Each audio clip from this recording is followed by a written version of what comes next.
lush gardens or wilderness places.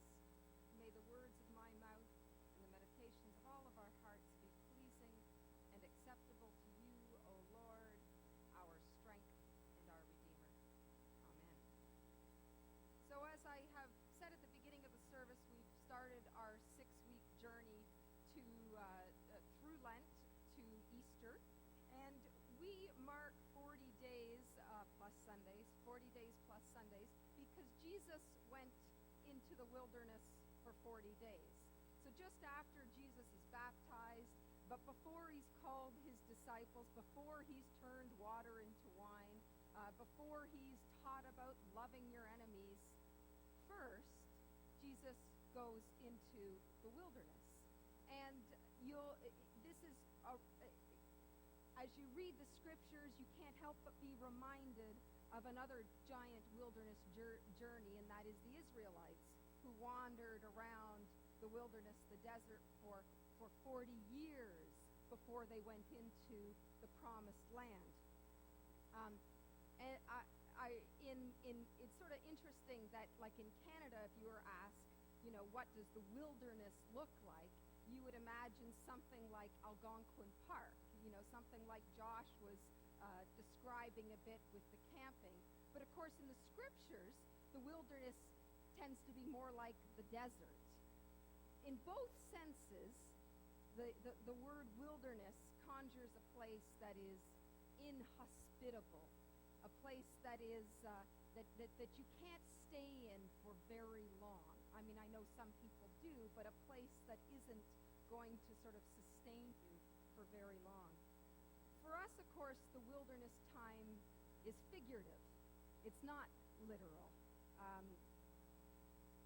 The wilderness is a metaphor. It's a metaphor for a time when we're in a place where we feel a little bit lost.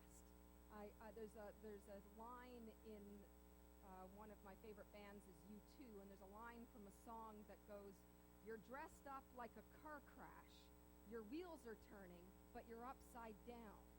And the wilderness can feel like a time when you're sort of spinning your wheels, but not getting anywhere.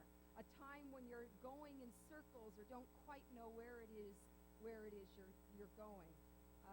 A wilderness time that you may well have experienced or be going through right now is grief. Grief is a wilderness time. But any time that you're in transition, any time you're in between this and that and feel a little bit sort of discombobulating, uncomfortable, that's a wilderness time. Now, often wilderness is thrust upon us. Often wilderness is something we end up in not by choice. But sometimes you do choose to enter into the wilderness. And again, I'm speaking figuratively. Those are times, I think, when you choose to enter into retreat, or when you choose to kind of go deeper in your journey. So if you decide to go into counseling, or if you do in AA a step 4, where you are going through the past and itemizing things that you want to forgive and be forgiven for, those are tough journeys. And in the same way that in a house, when you decide to renovate the kitchen, how it's a whole lot worse before it gets better, that's wilderness time too. You're doing it intentionally. You know it's not going to feel good. You know it's going to be a rough place and but it will get better, and that's why you enter into it. On Thursday this week, it was apparently Dr. Seuss Day. I don't know who decides these things, but anyway, I guess somebody decides it, and if enough people jump on board, then it is. So apparently it was Dr. Seuss Day, and I was reminded of one of my favorite books, Oh, the Places You'll Go, and he's got a great description of the wilderness. It starts, I'm going to be skipping through this because it's too long to read the whole thing, but it starts off, "Congratulations, today's your day. You're off to great places. You're off and away. You'll be on your way up. You'll be seeing great sights. You'll join the high flyers who soar to high heights. You won't lag behind because you'll have the speed. You'll pass the whole gang. You'll soon take the lead. Wherever you fly, you'll be the best of the best. Wherever you go, you will top all the rest. Except when you don't, because sometimes you won't. I'm sorry to say so, but sadly it's true that bang-ups and hang-ups can happen to you. You can get all hung up in a prickly perch, and your gang will fly on. You'll be left in a lurch. You'll come down from the lurch with an unpleasant bump, and then the chances are then that you'll be in a slump. And when you're in a slump, you're not in for much fun. Unslumping yourself is not easily done. You can get so confused that you'll start in to race down long, wiggled roads at breaknecking pace and grind on for miles across weirdish, wild space, headed, I fear, towards a most useless place, the waiting place. No, that's not for you. Somehow you'll escape all that waiting and staying. You'll find the bright places where boom bands are playing, with banners flip-flapping. Once more you'll ride high, ready for anything under the sky, ready because you're that kind of guy. And will you succeed? Yes, you will indeed. 98.75% guaranteed. Kid, you'll move mountains. So, be your name Bucksbaum or Bixby or Bray or Mordecai, Alley, Van Allen, O'Shea. You're off to great places. Today's your day. Your mountain is waiting, so get on your way.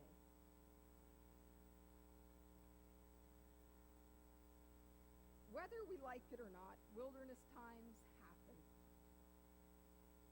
This morning I just wanted to sort of look at Jesus' time in the wilderness and see some things that we can learn from Jesus, knowing that we too will end up in wilderness times.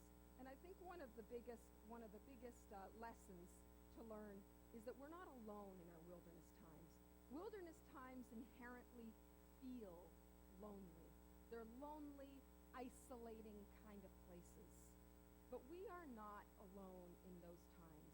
We are not promised that we will have an easy life, but we are promised that throughout our lives, God will be with us. So it's one of the things, whether or not you can, that you have people around you, or that you can feel God's presence, because sometimes you won't in a wilderness place.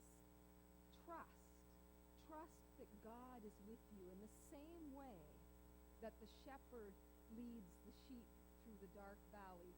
Trust that God is with you to lead you through. The second important thing is that the wilderness has purpose. God makes purpose of the wilderness. So whether the wilderness has purpose in and of itself, or whether God takes that wilderness time and brings something good of it, God, if you place your wilderness time in God's hands, good will come out of it. I always find it amazing that Jesus spent any time at all in the wilderness. I mean, Jesus waited till the age of 30-ish before he started his ministry. And then he had 3 years. 3 years to do all of the teaching, all of the miracles, everything he did. That's not a lot of time. And then he takes like a month and a bit to just kind of, check out before he gets started into it. It seems to me that Jesus needed that wilderness time. And I don't exactly understand it, but it's pretty clear that in order to go forward, he needed to spend that time connecting with God. He needed to spend that time to just completely focus. I remember when I was out west, our presbytery always had a retreat in September. And after Christmas and Easter, September is the busiest time in the church year and the busiest time for ministers. So it always drove me a little bit nuts that the presbytery chose September for the retreat. And I would always cry out, I don't need a retreat, I need an advance. But retreat I got, and the truth was I always had to acknowledge that the retreat helped me to advance. it helped me to focus on what was truly important when I got back from that retreat. So in the same way, again, whether or not you've chosen the wilderness time or it's been thrust upon you, that time can do us good, even though it feels like we're going in circles. The greatest purpose of the wilderness is to learn to fully rely on God. Because in the wilderness, you realize you can't count on anything else. You can't count on your own strength. You can't count on the strength of others being there for you. In the wilderness, we rely on God fully and completely. One of my favorite books of all time is C.S. Lewis's A Horse and His Boy. It's part of the Narnia Chronicles, part of the Narnia series. The story is about a boy who's left orphaned. He was shipwrecked, and somehow he makes it to shore, and a fisherman saves him and raises him. But the fisherman treats him like a servant. He treats him very roughly. And the boy, whose name is Shasta, dreams of running away. And then one night, he gets his chance. One night, a warrior comes to stay in the house of the fisherman, and Shasta's job is to look after the warrior's horse. And while he is brushing the horse and taking care of the horse, he starts talking to the horse and telling him his problems, and the horse talks back. The horse tells him that he is, in fact, a talking horse from Narnia, and that he too wants to escape. And the horse can't escape without a rider because he knows he'll be captured. So the two of them decide to flee. They flee by night. They face all kinds of obstacles. They have to get across a desert. They're chased by lions. But together they make it. Together they make it to Narnia and end up as heroes as they save a country from being attacked. But at one point near the end of the journey, Shasta finds himself completely alone. The others have kind of gone on ahead of him. Night has descended along with a thick fog, and he begins to feel incredibly sorry for himself. He breaks down into tears and just sort of is walking and feeling absolutely miserable. As he walks and cries, all of a sudden he realizes that he's not alone, that something or someone is following him. And though Shasta doesn't know as he's walking what this creature is, the reader does. The reader realizes that the one following him is none other than the great lion Aslan. Aslan represents Christ in the Narnian Chronicles. So I'm going to read from the book. At last he could bear it no longer. "Who are you?" he said, barely above a whisper.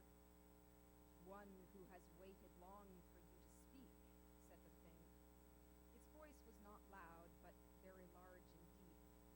"I can't see you at all," said Shasta, after staring very hard.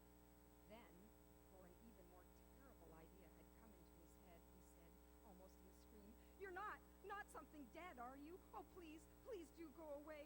What harm have I ever done you? Oh, I am the unluckiest person in the whole world."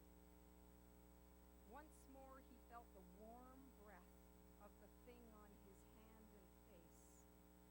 "There," it said, "that is not the breath of a ghost. Tell me your sorrows." And Shasta begins to tell the creature all the woes and the troubles he's seen recently and throughout his life. "I do not call you unfortunate," said the large voice.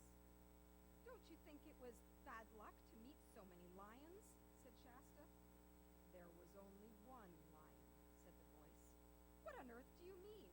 I just told you there were at least 2 lions that first night, and there was only one, but he was swift of foot." "How do you know?" "I was the lion." And as Shasta gaped with open mouth and said nothing, the voice continued. "I was the lion who forced you to join with Erebus. I was the cat who comforted you among the